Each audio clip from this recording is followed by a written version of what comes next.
me in my coffin. I'll put you in your coffin!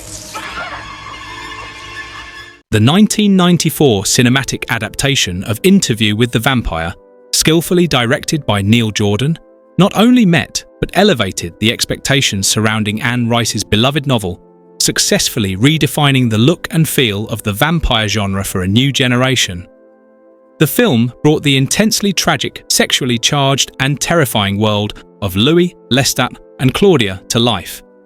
Starring Tom Cruise, Brad Pitt and the breakout performance of Kirsten Dunst, the movie was a gothic masterpiece, as visually stunning and decadent as it was psychologically brutal. The production itself was a saga, marked by fiercely debated casting choices, considerable discomfort for the actors, and unusual creative logistics that offer a fascinating look behind the camera. Here are 20 surprising and expanded facts about the making of Interview with the Vampire. Number 1. Brad Pitt's profound on-set discontent, the actor cast as the perpetually miserable and brooding Louis. Brad Pitt openly admitted that his character's on-screen anguish was mirrored by his own real-life discomfort during the 6-month production. The filming schedule required him to be stuck in London through a particularly cold and sunless winter, which amplified his mood. On a physical level, he was required to wear specialised, bright yellow contact lenses for hours each day that significantly reduced his peripheral vision, making movement challenging. He also voiced a deep creative frustration, calling Louis the expletive role and complaining that the character was too passive, merely watching Lestat's actions rather than driving the plot. This unhappiness culminated in a call to producer David Geffen, where Pitt desperately asked what the cost of breaching his contract would be, a reported and unaffordable $40 million. He reluctantly committed to finishing the film. Number 2. Achieving the visceral, veiny vampire look. The film's vampires were known for their distinct, unsettling appearance, translucent pale skin with an intricate network of bulging, bluish-purple veins. To achieve this visceral effect, the makeup department relied on a strange, highly uncomfortable, and decidedly low-tech trick. Before applying the extensive makeup every day, actors like Tom Cruise and Brad Pitt were required to hang upside down from custom rigs for up to 30 minutes. This simple act forced blood to rush to their heads, causing the veins to swell and become visibly engorged.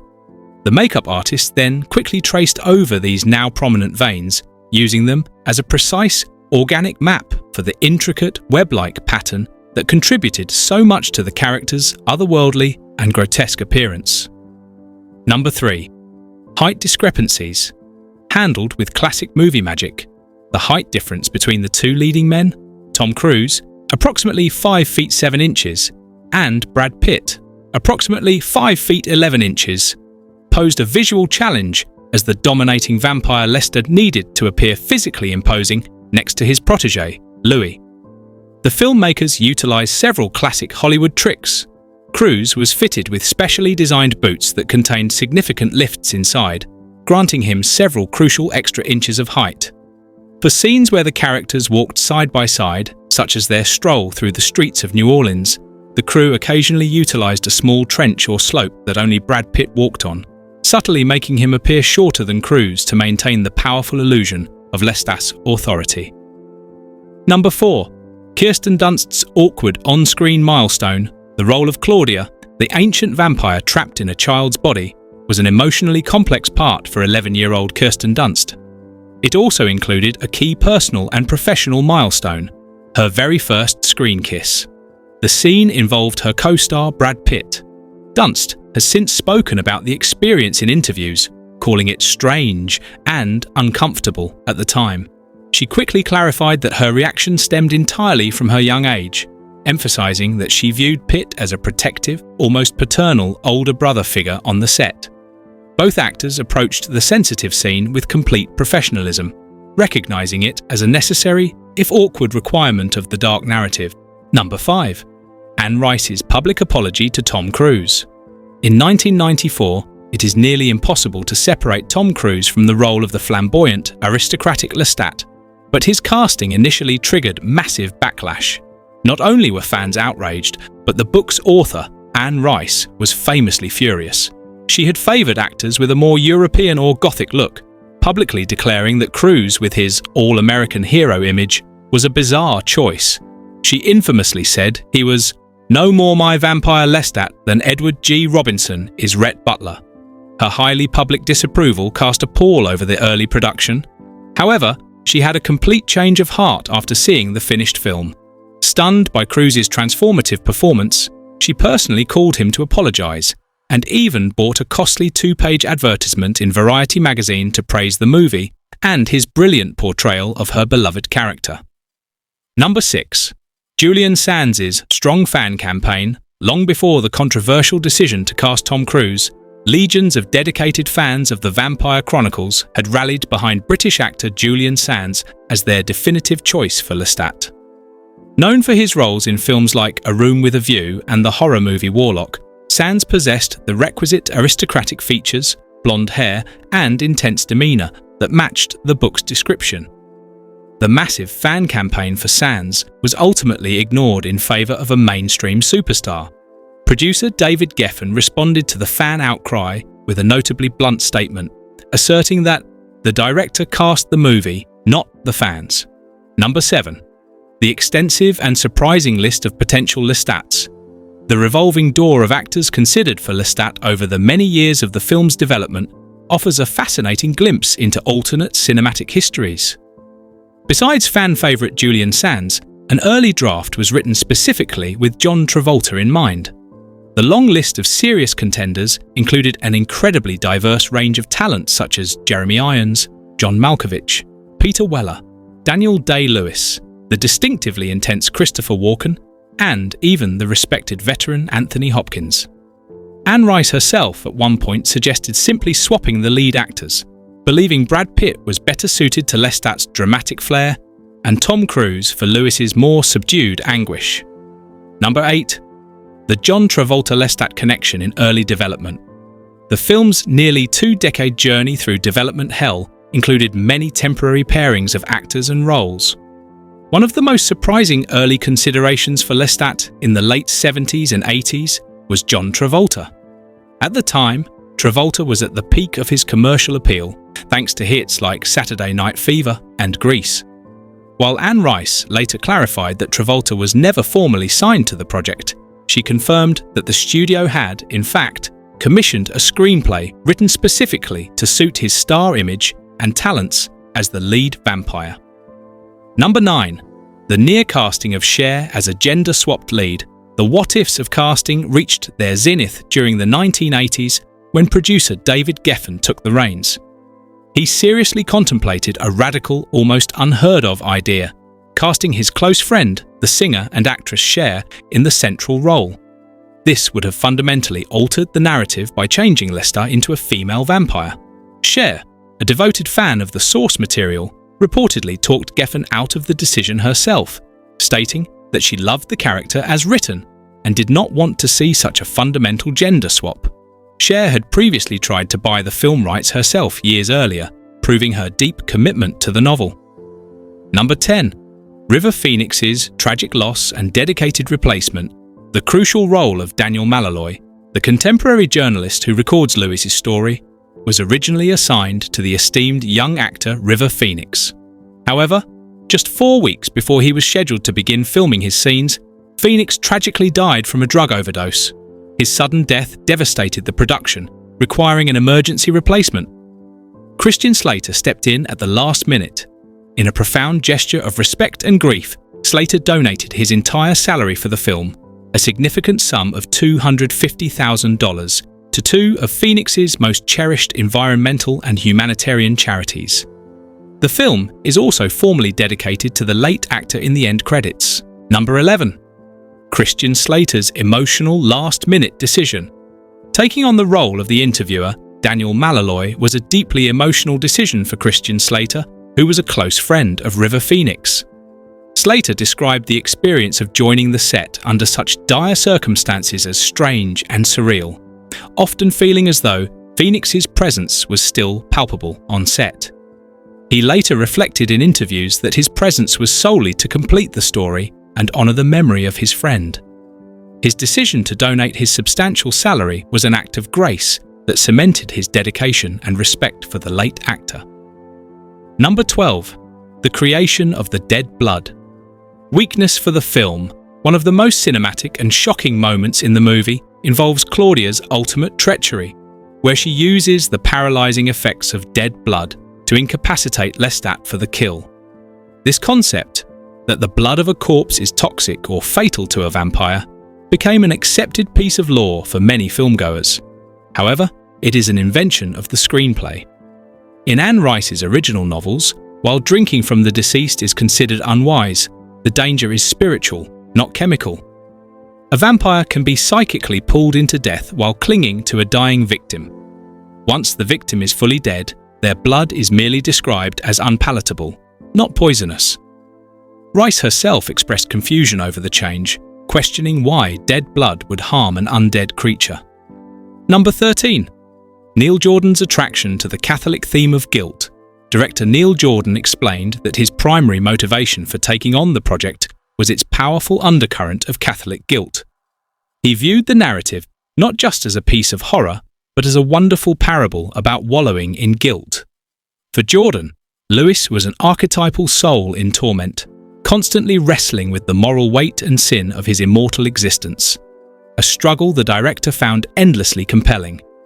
He drew a connection between this sensibility and Anne Rice's own background, noting that her heavy Irish Catholic upbringing in New Orleans seemed to be fundamentally woven into the emotional fabric of her immortal characters.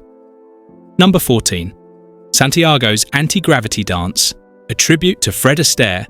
One of the film's most memorable and unsettling sequences involves the Parisian vampire, Santiago, Stephen Rea, confronting Louis in a subterranean passage, culminating in a whimsical, gravity-defying waltz across the curved wall and ceiling. This bizarre spectacle was a direct homage to a famous sequence in the 1951 musical Royal Wedding, where Fred Astaire performs a similar dance in a hotel room. To achieve the effect, the production teams built a massive rotating cylindrical set, essentially a giant hamster wheel. As the set spun, the actor could walk or dance along the surfaces, creating the illusion of defying gravity. Number 15. The plantation used as Louis's home is reputedly haunted. The exquisite columned mansion that served as the ancestral home of Louis, Pointe du Lac, is a genuine historic location. The Oak Alley Plantation in Vacherie, Louisiana. True to the film's theme, the beautiful estate is famously rumoured to be seriously haunted. The historic landmark has been the site of numerous paranormal investigations, including features on TV shows like Ghost Hunters. Visitors and staff regularly report strange occurrences, ranging from seeing the apparition of a thin woman with long dark hair to witnessing objects, such as a candlestick, moving across a room entirely on their own. A fittingly eerie backdrop for a vampire origin story. Number 16. Oprah Winfrey's shocking early walkout. During one of the film's pre-release screenings, one of the most high-profile attendees, media mogul Oprah Winfrey, reportedly walked out of the theatre only minutes into the movie. She was completely repulsed by the film's dark content and graphic violence. The specific scene, widely cited as the cause of her early departure, was an initial, visceral moment where Lestat enthusiastically bites and feeds on a rat. Oprah later justified her decision publicly, stating, "I believe there are forces of light and darkness in the world, and I don't want to be a contributor to the force of darkness." Her shock was so intense that she briefly considered cancelling a scheduled interview with Tom Cruise to promote the film. Number 17. Stan Winston had to sell his studio's makeup capabilities. The superb and intricate vampire makeup effects were handled by the legendary Stan Winston Studio, the team responsible for iconic creatures in Aliens, Terminator 2, and Jurassic Park. Surprisingly, director Neil Jordan initially dismissed Winston, viewing him strictly as the dinosaur guy and feeling his studio was too focused on large-scale animatronics for a subtle, character-driven makeup job. Winston, whose own team members were massive fans of the novel, had to personally intervene and call Jordan. He convinced the director that his studio's roots were in character makeup and that they could achieve the required subtle artistry. Number 18. The film earned 2 Academy Award nominations. Though the film was notably absent from major categories like acting and directing, Interview with the Vampire was recognized by the Academy for its outstanding technical and artistic quality. The movie garnered 2 nominations at the 67th Academy Awards. It was nominated for Best Art Direction, recognizing the stunning, highly immersive, and historically rich sets of 18th century New Orleans and 19th century Paris. It also received a nomination for Best Original Score for Elliot Goldenthal's dramatic, haunting, and operatic composition. Number 19. Ethan Hawke's study of Brad Pitt's Louis. Brad Pitt's nuanced portrayal of the eternally reluctant and morally conflicted vampire Louis left a clear impression on fellow actors. When Ethan Hawke prepared for his role as a self-loathing vampire in the 2009 film Daybreakers, he explicitly studied past performances of sad vampires for inspiration. He specifically revisited Pitt's work, noting the inherent challenge of trying to make an introspective, alienated, undead person engaging without becoming tedious. Pitt himself had confessed to this same struggle, admitting it was difficult to make Louis's constant state of depression interesting for an audience to watch. Number 20. The 18-year ordeal in development hell long before its 1994 release, which cemented it as a Gothic classic. Interview with the Vampire spent a frustrating 18 years trapped in cinematic development hell. The film rights to Anne Rice's 1976 novel were actually sold to Paramount Pictures before 1994 the book was even published.